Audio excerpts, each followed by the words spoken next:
Olá, minhas irmãs, novamente estamos aqui juntas, né? É um prazer a gente dar continuidade no estudo que nós começamos de Tiago. Hoje nós vamos falar um pouquinho sobre o capítulo 2, o segundo capítulo de Tiago, né? E esse eu não vou ler para vocês todos os versículos para não ficar muito extenso. Mas eu vou assim, como a gente já tinha comentado no capítulo 1, que Tiago ele traz muitas orientações, né, de coisas práticas para o nosso dia a dia. E, então, assim, eu vou destacar duas coisas que eu achei, assim, que eu acho, assim, que eu vejo que Tiago tá, através, né, na inspiração do Espírito Santo, nos ensinando de coisas que aconteceram naquela época e que acontece conosco hoje também, para a gente saber como nós devemos agir diante de quando nos depararmos com essas situações, tá bom? Então, vamos lá, nós vamos estudar juntas isso daí. Depois vocês leem com o tempo, conforme eu tinha comentado a linguagem que vocês acharem mais fácil, mas dei uma boa. Leem depois, meditando, né, lembrando de tudo isso que a gente tá falando, tá falando aqui hoje, tá bom? Então, duas coisas que eu acho assim, muito importantes no Tiago 2 que nos ensina. Primeiro, que ele vai falando assim nos primeiros versículos, ele dá o exemplo assim, e com certeza estava acontecendo lá, né, naquela época, que estavam chegando pessoas ricas, né, pessoas bem vestidas, com joias, com bens, né, que aparentemente dá para perceber que eram pessoas ricas. E os cristãos lá da igreja, eles estavam dando assim toda a atenção, né, todo o cuidado para aquelas pessoas, dando os melhores lugares e, né, tratando muito bem. E o erro não tá aí. O erro tá porque diz que quando chegavam os pobres, eles falavam assim: não, você, se quiser, você fica em pé, ou se quiser, senta no chão. Estavam desprezando os pobres, né? Aqueles que eram pobres. E o que Tiago tá nos chamando a atenção, né? Deus nos ensinando. Primeiro, em relação à acepção de pessoas. Eu tinha até, acho que comentado rapidamente no primeiro capítulo que Deus ele não faz acepção de pessoas, né? Diante de Deus nós somos todos iguais diante de Deus.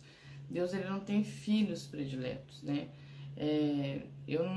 O amor de Deus ele é assim, é um amor tão grande por todos nós iguais, da mesma forma, né? Incondicional, não depende de condição, de nenhuma condição para que ele me ame, para que ele ame você. Ele nos ama. E não tem filhos prediletos, ele ama nós todos da mesma forma. Então, assim, quando a gente, como ser humano, a gente tem muito assim. A... Como aconteceu com o profeta Samuel, quando ele foi até inclusive ungir o rei Davi, né? A gente viu que tá o aparente, o que é o externo, né? Deus vê o coração.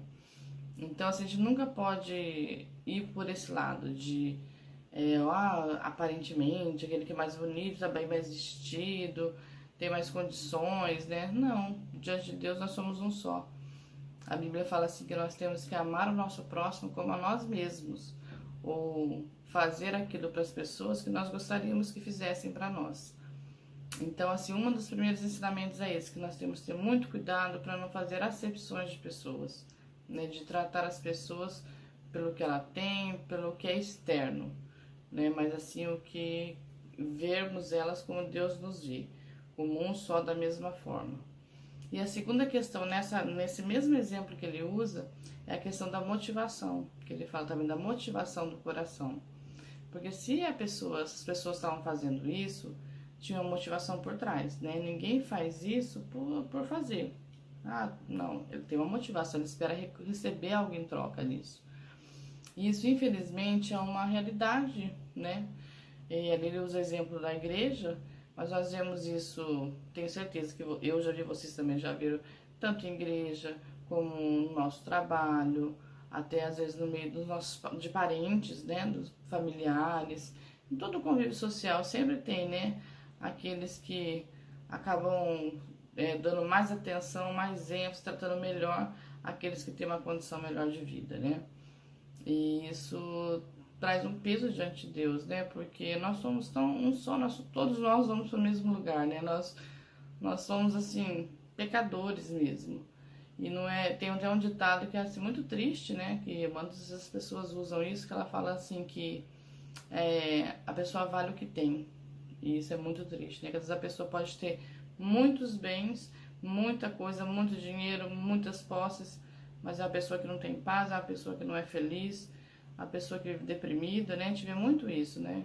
Então não é o valor das pessoas não está no que ela tem, no que ela consegue. É pecado, como já falei, não é pecado ser rico, pecado ter dinheiro, pecado de trabalhar e para você construir as coisas, né? Conquistar as coisas que você sonha? Não, de forma alguma. A gente tem que tomar cuidado como está o nosso coração, né? Diante disso tudo, diante de Deus. E sempre lembrando que nós temos que sempre olhar para as pessoas da mesma forma que eu olho para uma pessoa mais estudada, mais entendida, como aquele que é mais humilde, que não tem tanto conhecimento, que não tem uma situação financeira muito boa, mas diante de Deus nós somos todos iguais. Tá? Então isso é uma das coisas que Tiago está chamando a atenção deles, porque estava acontecendo muito lá na igreja daquela época. E uma outra coisa que Tiago dá uma ênfase assim, muito grande nesse capítulo 2, em que ele fala assim que a fé sem obras ela é morta, né? Ou seja, eu posso ter fé, posso ser uma serva do Senhor, eu posso crer em Jesus, eu posso ter o amor de Deus derramado no meu coração, mas isso só vai demonstrar que é verdadeiro quando eu fizer externar isso, né? As minhas ações vão demonstrar essa minha fé. E ele usa um exemplo, né, até assim muito prático. Ele fala assim, por exemplo, se nós como servas de Deus, né, se nós chegar uma amiga nossa, uma conhecida nossa, e ela chega para conversar, ela fala, vem desabafar, falar que, por exemplo, o esposo está desempregado, que não está conseguindo emprego, que os filhos estão certos, passando até necessidades, que ela está sem dinheiro para comprar até um alimento, um leite para um filho, ela está com a conta de luz, de água atrasada, a vida dela está uma situação, assim, bem difícil. Se eu chegar para ela e falar assim, olha, minha irmã, vai com Deus, Deus te abençoe, eu tenho certeza que você vai ter a provisão, que Deus proveja, que venha prover na sua vida, que tenha abundância na sua casa, vai dar tudo certo. Aquela irmã vai embora, ou aquela pessoa, mesmo que não seja irmã, né, ela pode até não conhecer a Deus ainda, ser uma serva de Deus ainda, e ela vai embora. Eu falo isso para não, Deus te abençoe, vai dar tudo certo. O que vai acontecer? Ela vai embora, o problema vai embora, ela vai embora com o mesmo problema, não vai? O problema vai continuar da mesma forma. Ela vai embora triste, ela vai embora ali, né, chateada, preocupada, a preocupação dela vai continuar, porque não foi resolvido. Aí Tiago ele fala assim, que se eu tenho fé, eu tenho que ter obras, né? Mostra as suas obras que eu mostro a minha fé, eu mostro a minha fé que eu mostro minhas obras, sabe assim? Então, assim, uma coisa complementa a outra. Não tem como só ter fé sem obras, e as obras sem fé também não tem peso algum. Agora, se eu tenho condição financeira, eu falo para a sua irmã o seguinte, falo, olha, tá aqui um valor X, eu tenho condição, tá aqui. Por esse dinheiro é para te ajudar a sanar, né, as suas dificuldades agora no momento, aquilo que você está precisando, né? Até que Deus abra a porta para o seu esposo, até que eles venham a bênção total sobre a sua vida, né? Tá aqui, Deus tem me abençoado para que justamente eu possa abençoar outras pessoas.